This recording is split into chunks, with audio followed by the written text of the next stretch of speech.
بسم اللہ الرحمن الرحیم نحمدہ و نصلی علی رسولہ الکریم وبعد۔ یہ روزے کے سلسلے میں ظاہر ہے کہ ہمیں یہ بھی معلوم ہونا چاہیے کہ ڈوز اینڈ ڈونٹس کیا ہیں، کیا کرنا ہے کیا نہیں کرنا ہے۔ تو آپ کو معلوم ہے کہ انسان کے لیے اصل تو یہ ہے کہ جب سحری کا وقت ہو جائے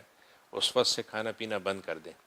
اور جب افطار کا وقت ہو تو اس کے بعد کھانے کو کسی چیز سے کھا لیں۔ اچھا، اب اس میں سحری کرنا خود جو ہے وہ کوئی فرض نہیں ہے۔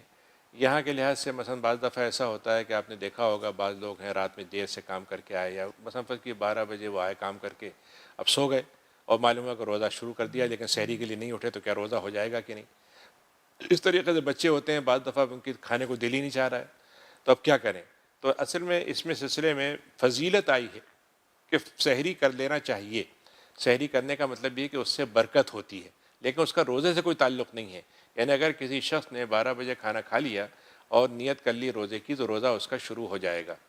اس طریقے سے سحری کرنے کا مطلب لازماً بہت کچھ کھانا بھی ضروری نہیں، فرض کیجیے ایک گھونٹ پانی پی لیا، ایک کھجور کھا لی، ہلکا پھلکی کوئی بھی چیز کھا لی تو اس سے سحری ہو جائے گی۔ اب یہ کہ وہ سحری کے بعد جب انسان کو آپ میڈیکل طور پر دیکھیں گے تو یہ محسوس ہوگا کہ بھائی غذا ایسی لی جائے جو زیادہ دیر تک رہ سکے، اور مثلا فرض کیجیے اس کی وجہ سے کوئی بھاری پن نہ محسوس ہو، بوجھل پن محسوس نہ ہو، اور اس طریقے سے مثلا پانی کی کمی نہ رہے، تو یہ چیزیں تو کرنی چاہیے۔ لیکن جہاں تک شرعی حکم کا تعلق ہے وہ یہ ہے کہ سحری کرنا سنت ہے، تو سنت ہے، لیکن اس کا روزے میں اگر نہ شروع ہو اس سے تو اس کے بعد بھی وہ روزہ ہو جائے گا۔ دوسرا افطار کا مسئلہ ہے کہ افطار ہمیں کرنا ہے جیسے سورج ڈوبتا ہے اس کے بعد۔ یہاں پر اس کا ہمیں خیال رکھنا چاہیے کہ سورج کا جو ڈوبنے کا مسئلہ ہے وہ کبھی کبھی ہمیں چیک کر لینا چاہیے کہ سورج ڈوبنے کا مطلب صرف سورج کا نیچے چلے جانا ہے یا بالکل ڈوب جانا ہے۔ تو کبھی کبھی حساب کے حساب سے لوگ یہ بھی بتاتے ہیں، ہمیں اندازہ نہیں ہے لیکن ہم نے سنا ہے کہ وہ سورج جیسے ہی نیچے جاتا ہے تو اس کو ڈوبنا کہہ دیتے ہیں۔ اگر یہ بات صحیح ہے تو 2 منٹ اور انتظار کر لیں، اس کے بعد افطار کریں۔ باقی یہ کہ جیسے ہی سورج ڈوبتا ہے فوراً افطار کر لینا۔ حدیث میں آپ نے فرمایا کہ جب مومن اس امت کے اندر خیر باقی رہے گا جب تک یہ امت اپنے افطار کو جلدی کرتی رہے گی۔ اب ہمارے ہاں بعض لوگوں کے ہاں فقہ کے حساب سے یہ مسئلہ ہے کہ ہم اندھیرے میں افطار کریں گے، تو اس لیے وہ تھوڑا سا افطار دیر میں کرتے ہیں، جس کا مطلب تھا قرآن مجید میں چونکہ لفظ آیا لیل کا، رات کو کرنا ہے، تو رات کے حساب سے وہ کرتے ہیں۔ بہرحال وہ ایک مسلک ہے، اور جہاں تک اور دوسرے مسئلہ کا تعلق ہے اس میں یہی ہے کہ ہمیں افطار فوراً ڈوبنے کے بعد کر لینا چاہیے، کیونکہ حدیث میں آپ نے فرمایا کہ اس میں جلدی کرو۔ اچھا، اب افطار کا بھی مسئلہ وہی ہے کہ ہمارے ہاں آپ کو معلوم ہے کہ بہت سی چیزیں ایسی ہوتی ہیں جو عادت ہوتی ہیں۔ اب چائے پینے کسی کی عادت ہے، کسی اور چیز کی عادت ہے، تو دل چاہتا ہے کہ بس فوراً سب سے پہلے اس سے افطار شروع کریں، تو بہرحال اس میں کوئی مسئلہ نہیں ہے۔ بعض لوگ ایسا ہوتا ہے کہ مثلاً کوئی چیز کھا لی، پھر نماز پڑھ لی، پھر باقاعدہ کھانا کھایا، کچھ لوگ وصیبت کھا لیتے ہیں، کچھ لوگ تراویح کے بعد کھاتے ہیں، تو یہ سب معمولات ہیں، اس میں اسلام کی طرف سے کوئی باقاعدہ ہدایت نہیں ہے۔ لیکن اصل چیز یہ ہے کہ افطاری جو ہو وہ ہلکی پھلکی بھی ہو، اور ایسی ہو کہ آدمی تراویح میں ذرا سکون سے نماز پڑھ سکے۔ تو اس میں آج کل تو ہمارے ہاں پہلے زمانے میں تو بہت چکنی چیزیں ہوتی تھیں، لیکن اب خواہش یہ ہوتی ہے اور طبی طور پر بھی بتایا جاتا ہے کہ بھئی کم سے کم چکنی چیزیں ہوں تو زیادہ بہتر ہے کہ کم سے کم ہوں۔ ایک چیز جو اس میں بہرحال افطار کے ساتھ ہے وہ یہ کہ افطار میں اگر ہم مسجد میں کریں تو سب سے اچھی بات ہے، سب کے ساتھ شریک ہو کے اجر ملے گا۔ گھر میں کریں تو سب کے ساتھ کریں، یہ بھی ایک ساتھ میں بیٹھنے کا ایک ثواب ہے۔ لیکن اسی کے ساتھ ساتھ یہ بھی ہے کہ ہم کسی کے لیے افطار کا انتظام بھی کریں، کیونکہ حدیث میں آتا ہے کہ اگر آپ کسی کو افطاری کرواتے ہیں تو آپ کو بھی پورا پورا ثواب ملتا ہے۔ اور ایک چیز جس سے ہمیں بچنا چاہیے وہ یہ کہ وہ افطاری جو ہے وہ صرف کھانے پینے کی چیز کا نام نہ رہ جائے، بلکہ وہ حدیث کے مطابق خوشی کا نام ہو۔ حدیث میں آتا ہے کہ آپ نے فرمایا کہ روزہ دار کو 2 خوشیاں ملتی ہیں، ایک روزی تو اس وقت خوشی اس وقت جب وہ روزہ کھول رہا ہوتا ہے، اور دوسرا جب اللہ سے اس کو اجر کا اعلان اس کے سامنے اللہ کرے گا۔ تو بہرحال یعنی خوشی کی باتیں ہونا چاہیے، لیکن اس کو اس طریقے سے نہیں کرنا چاہیے کہ معلوم ہو کہ وہ روزہ جو ہے وہ پورا صرف کھانے کے لیے تھا یا صرف نمائش کے لیے رہ گیا ہو۔ اب جو رمضان کا روزے کا زمانہ ہے اس میں ہمیں 2-3 باتوں کا بڑا خیال رکھنا ہے۔ پہلی بات تو یہ ہے کہ روزے کو ہمیں بچانا ہے بری باتوں سے، لغو باتوں سے، غیبت سے، غلط طریقے کی باتوں سے، اور دوسرا ہمیں اس کے اندر زیادہ سے زیادہ نیکیاں کرنی ہیں، قرآن مجید کی تلاوت کرنی ہے، نماز پڑھنی ہے، جماعت کا اہتمام ہو سکے تو سب سے اچھی بات ہے۔ اور اس کے بعد پھر اور تھوڑا بہت کوئی علمی کام ہو وہ کریں، اور جو معمولات ہیں وہ بھی کریں، کوئی اس میں ممانعت نہیں ہے، لیکن یہ ہے کہ کوشش یہ ہونی چاہیے کہ روزہ جو ہے ہمارا اس طرح سے گزرے کہ اس میں ہم نیکیوں کو اور بھی سمیٹ سکیں۔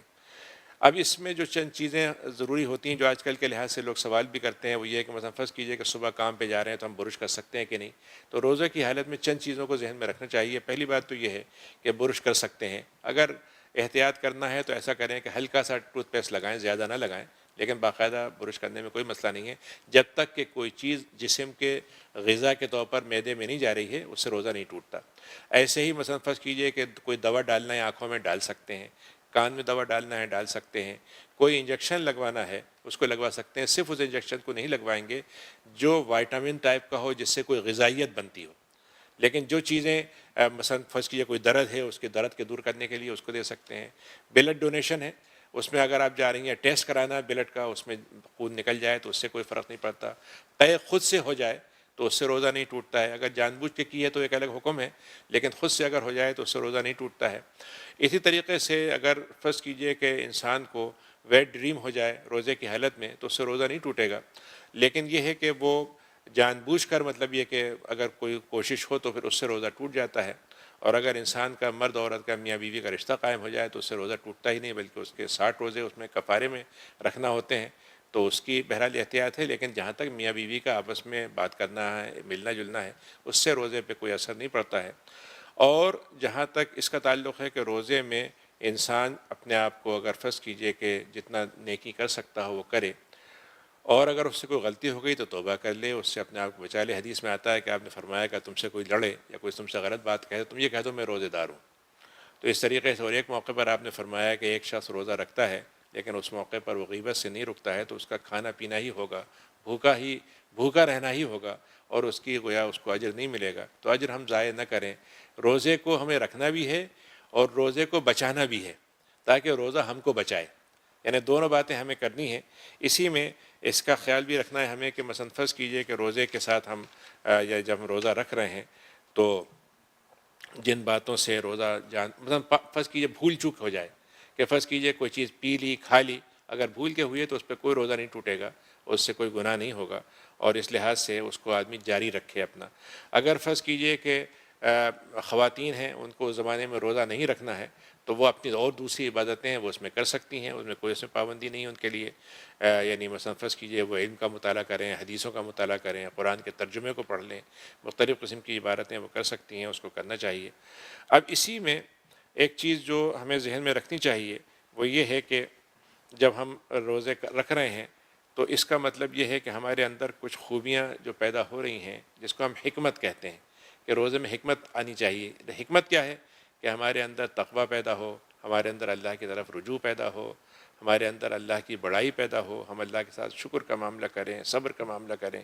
اور اللہ کی ان چیزوں کو ہم اپنے اوپر بوجھ نہ سمجھیں بلکہ نعمت سمجھیں۔ اسی لیے میں یہاں کے لحاظ سے لوگوں کے حالات ہوتے ہیں، میں کہتا ہوں کہ بچے جو ہیں ان کو ہم شوق دلائیں کہ وہ بچے خود سے کریں، اور ان کے اندر یہ شوق پیدا ہو، کوئی مجبوری وہ نہ ہو، اور دل ان کا چاہے کہ ہم بھی کریں گے، تو شروع میں ان کو تھوڑی سی عادت ڈالیں، جب وہ کرنے لگیں تو اس کے بعد باقاعدہ اس کو کر دیں۔ اس طریقے سے یہاں بوڑھے حضرات ہیں، اگر ان کے لیے مشکل ہو تو قرآن مجید کی ایک آیت ہے کہ جو لوگ طاقت بھی رکھتے ہوں لیکن نہ کر سکتے ہوں تو فدیہ دے دیں۔ تو اس میں ایسے لوگ آ جائیں گے جو بوڑھے ہیں، ایسے لوگ آ جائیں گے جن کی ایسی کوئی السر یا ڈائبیٹک ہیں، ان کے لیے بھی گنجائش ہے۔ ایسے ہی لوگ بھی آ جائیں گے جو سفر کر رہے ہیں تو سفر میں چھوڑ سکتے ہیں، خواہ وہ سفر حج کے لیے ہو، عمرے کے لیے ہو، تب بھی کر سکتے ہیں، لیکن اگر وہ رکھیں گے تو اچھی بات ہے، اس میں کوئی گناہ کی بات نہیں ہے سفر میں روزہ رکھنا۔ اور اگر وہ مطلب یہ ہے کہ بیمار ہو گئے ہیں تو ایسی بیماری جس سے روزے کی وجہ سے فرق پڑتا ہو تو اس کو ڈاکٹر اگر مشورہ دیں تو اس میں روزہ چھوڑ سکتے ہیں، لیکن ایسی بیماری ہے جو دور ہو جاتی ہے تو اس کے بعد روزہ اس کی جگہ پر رکھا جائے۔ بچے ہیں اگر وہ نہ رکھ سکیں، امتحان کا دن ہے، کوئی مشقت کا دن ہے اور کسی وجہ سے چھوڑ دیتے ہیں تو اس کی جگہ دوسرے دن رکھ لیں روزہ۔ اس طریقے سے خواتین ہیں اگر وہ بچوں کو دودھ پلاتی ہیں تو اس پر روزہ چھوڑ سکتی ہیں، پریگننٹ ہیں تو روزہ چھوڑ سکتی ہیں۔ اب یہ کہ چونکہ یہ روزے لمبے ہیں اور ایک مہینے تک کے ہیں تو اس میں یہ کہتا ہوں کہ اگر آپ قضا رکھ سکتی